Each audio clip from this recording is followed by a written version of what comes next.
The Australian Citizens Party strives to return Australia to Australian citizens and to cooperate for peace and goodwill internationally. Our policies aspire to accomplish this goal by retaining the decision-making powers on national issues within Australia.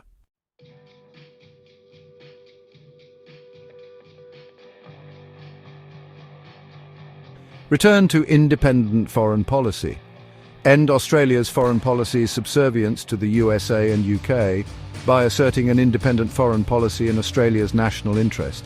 A truly independent Australia would oppose disastrous regime change wars and the dangerous Anglo-American strategic escalation against China and Russia, and independently oppose the genocide of Palestinians in Gaza, including through an arms embargo on Israel without waiting for US permission, withdraw from the Five Eyes spying and foreign interference network, and prioritize developing good relations and economic cooperation with the nations in our region.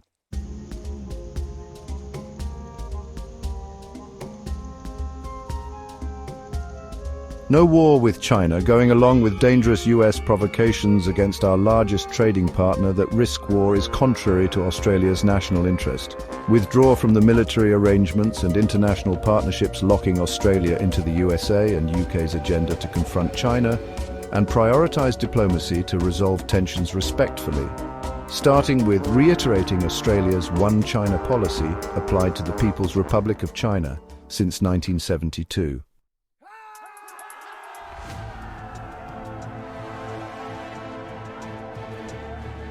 No AUKUS, a vast territory yet connected to no country by land, a small population yet concentrated in a few major cities. Australia's unique defence challenges require unique defence strategy and capabilities. Not only is AUKUS unfit for purpose, but it also makes Australia a small piece in America's military power to maintain the USA's hegemony, which is waning after decades of wars all over the world. The colossal waste of money on AUKUS not only gives us obsolete submarines paid for by us, crewed by us, but commanded by the USA, it also makes sure our defence technologies remain inferior to that of America's for at least decades.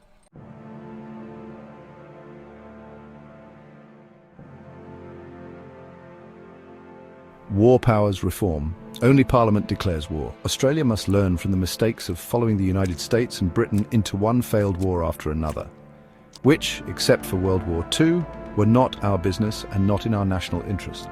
Renounce any more involvement, including supply of weapons, ammunition, parts and money for disastrous regime change wars, and reform the war powers to replace the Prime Minister's prerogative to exercise the Governor-General's power to unilaterally declare war, with a vote by Parliament on any military action that commits Australian military assets to fight overseas.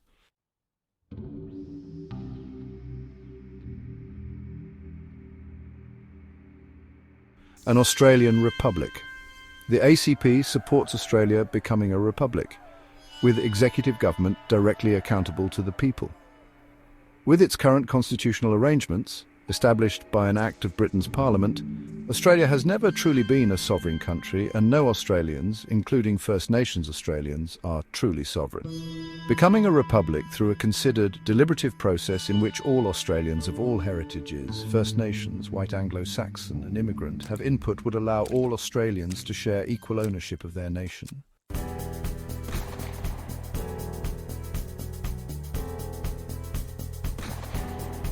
Return to a government bank, Aussie Post Bank. Break the oligopoly of the big four banks, which are arrogantly closing branches, debanking lawful businesses, restricting credit for productive purposes, and reducing access to and availability of cash. We must establish a public Aussie Post Bank. Using post offices as branches, the Aussie Post Bank will guarantee full low-cost banking services, 100% deposit security, and guarantee access to cash for all Australian individuals, businesses and communities.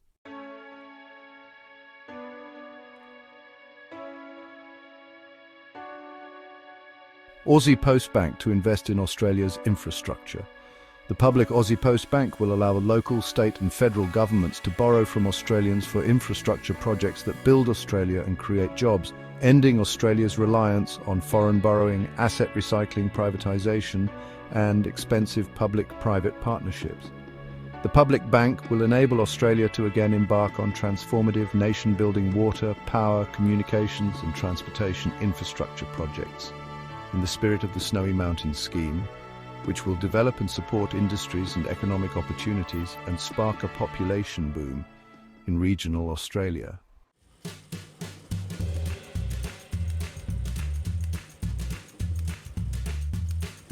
Aussie Post Bank to support Australian manufacturing and family farms. The public Aussie Post Bank will provide long-term, low-interest credit on flexible terms for Australian manufacturing and agricultural industries. To revive manufacturing, the National Bank will back local innovations that too often are lost offshore, so they are developed and manufactured domestically. For agriculture, it will support family farms through the ups and downs of seasons and markets, and with their investment needs.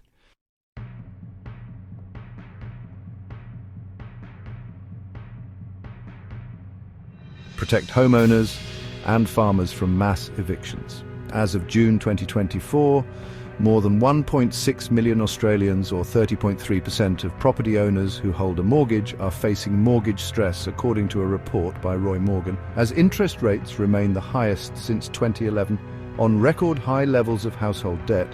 The danger of a housing crash, which risks a banking crash, requires protection for homeowners and farmers from mass evictions.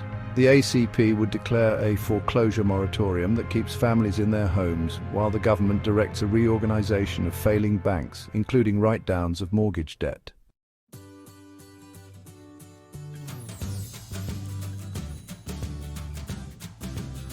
Return to a secure banking system with safety for deposits, no bail-in.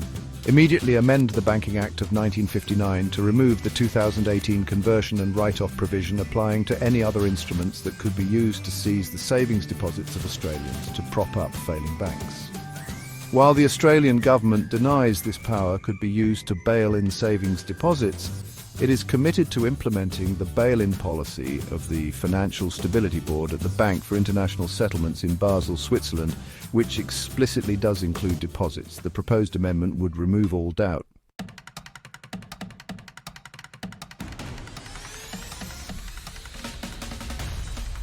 Keep Parliament sovereign over the Reserve Bank. Oppose the RBA Reforms Bill so as to keep Section 11 of the Reserve Bank Act of 1959, which enshrines the elected Parliament as the ultimate authority over the financial system, not the unelected RBA Board. Furthermore, retain Section 36 of the Banking Act of 1959 to keep the RBA's power to direct the lending policy of the private banks, which should be used as a second tool to fight inflation, and retain as an objective of the RBA's monetary policy decisions the promotion of the wealth and prosperity of the people of Australia.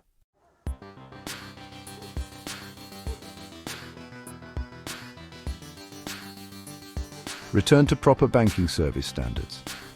Implement the recommendations of the Senate inquiry into regional bank closures to designate banking and access to cash an essential service, which imposes a legal obligation on the banks and the government, and make the Banking Code of Practice mandatory, not voluntary.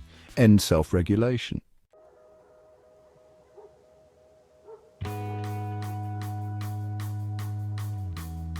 Abolish and replace the Australian Securities and Investments Commission.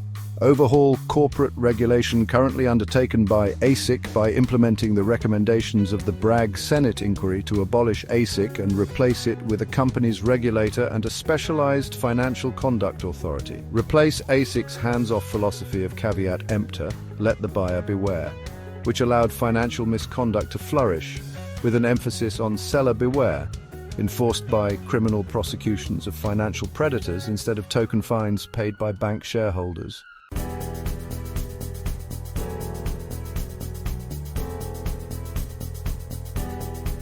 National Anti-Corruption Commission.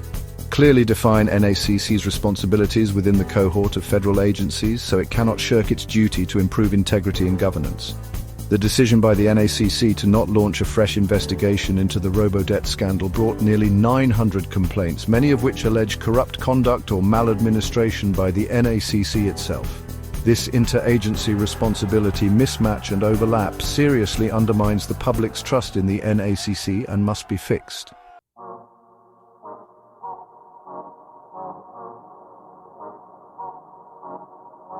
Ban corporate donations. Only voters donate. Ban political donations by any corporate entity. Corporations cannot donate shareholders' funds and unions cannot donate members' funds. If individual union members want to donate to a political party, they can donate directly. Anyone who wishes to contribute is free to do so in their own name, provided they are citizens of Australia. It is solely the citizens' responsibility to choose our own government, and such responsibility must be carried out without interference from those that have no right to vote in Australian elections.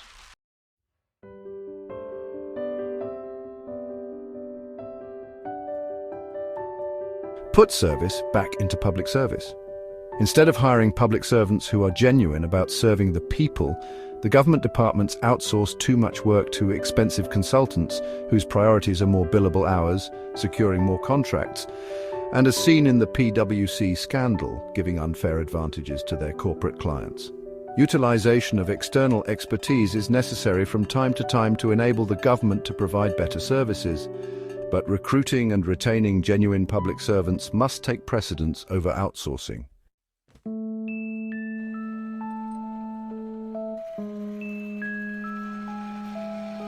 Encourage investment in the real economy, discourage financialization and speculation.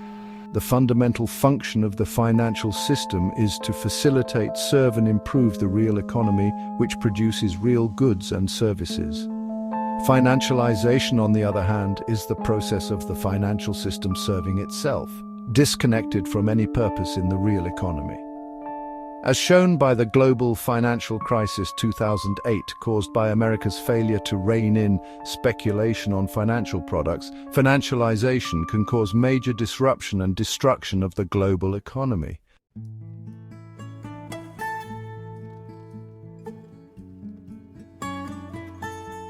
Return justice to financial victims. Consistent with the human rights principle equality of arms, establish an independent bank-funded specialist legal aid cell to represent bank victims when they are subject to legal action by a bank. Compel the banks and other financial institutions to fully compensate all their financial victims, including the tens of thousands of cases from the decades before the 2018 Banking Royal Commission. These victims deserve justice, not to have their cases swept under the carpet.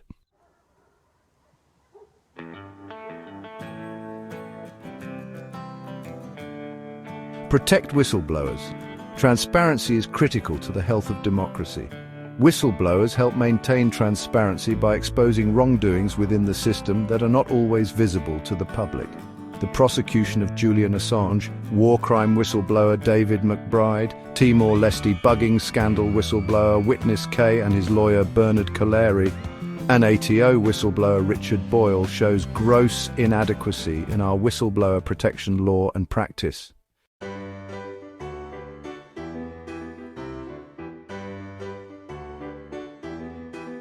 A humane, visionary immigration policy. We are a country of immigrants who helped to build Australia into a great nation. Politicising Australia's immigration policies does nothing to advance Australia's interests.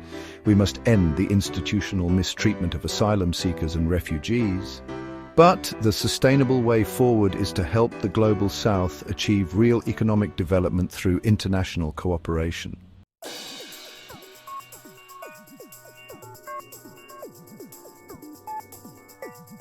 Aussie Post Bank to fund a national housing authority to coordinate with the states. Establish a national housing authority to recommend necessary assistance to housing authorities in each state, including assistance on finance, building materials and labour.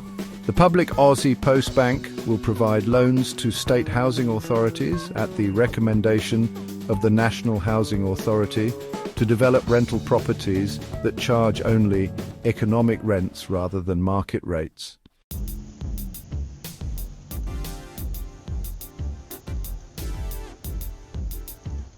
Negative gearing. Abolish negative gearing for properties sold under a certain price, with new builds exempted. For existing assets, negative gearing still applies until the property is sold. The goal is to free up and encourage more supply of affordable housing and put downward pressure on the lower end of the housing market.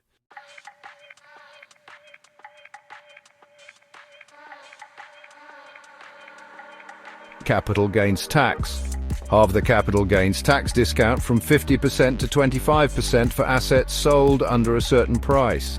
This will result in a decrease in tax concession for investors in cheap properties, and therefore reduce speculative behavior in the lower end of the housing market.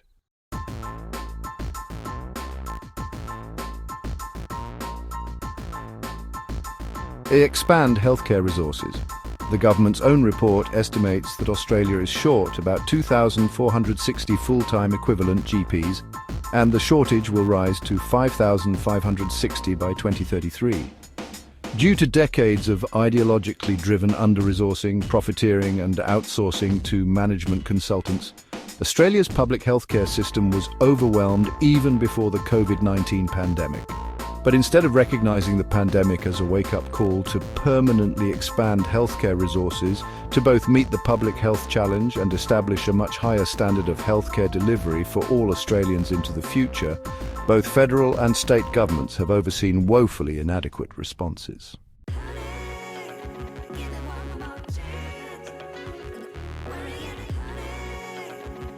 Royal Commission into COVID-19 response. Without prejudice to the outcome, the ACP supports a Royal Commission into all aspects of the COVID-19 response to learn lessons from the experience that can be applied to any future events. The Royal Commission should have multiple commissioners, be open-ended time-wise, hold all hearings in public, and not limit its inquiries in any area related to the public health and political response to COVID-19.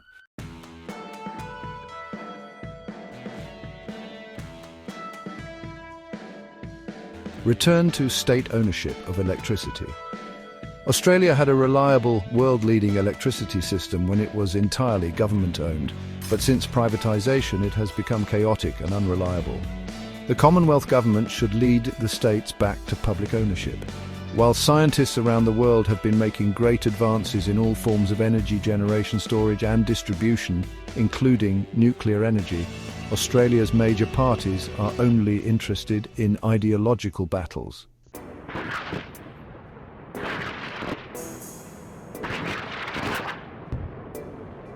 Repeal the prohibition on nuclear power. Australia's prohibition on nuclear energy makes us the only country in the world that denies itself the possibility of further developing not only one of the major energy technologies, but one which the EU has classified as green energy. In recent decades, while the renewable energy sector has advanced remarkably owing to the scientists' tremendous work, great progress has also been achieved in making nuclear reactors exceedingly safe and in reprocessing nuclear waste.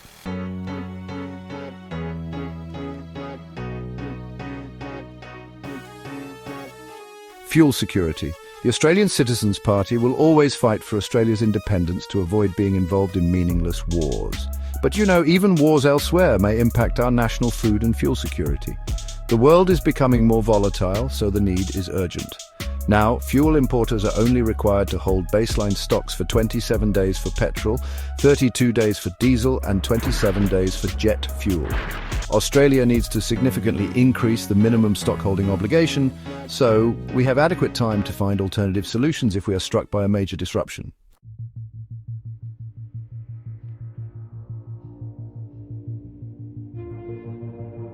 Food security. Prioritise policies that support Australia's family farmers who, unlike corporate agribusinesses, guarantee the nation's food security. These policies include cheap, flexible credit from the public Aussie Post Bank, parity pricing that guarantees cost of production, expanded domestic production of farm inputs, including fertiliser and fuel, tariff protection from free trade dumping, sensible land clearing and fuel reduction burning for fire protection, end Murray-Darling. Basin water speculation to return more water to farms, regional infrastructure to support industries and towns, and encourage population growth in regional Australia to expand the permanent agricultural labour force.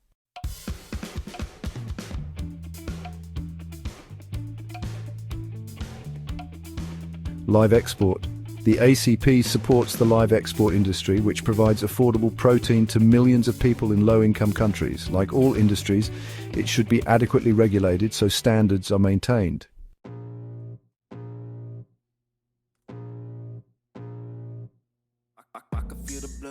End the Coles-Woolies duopoly.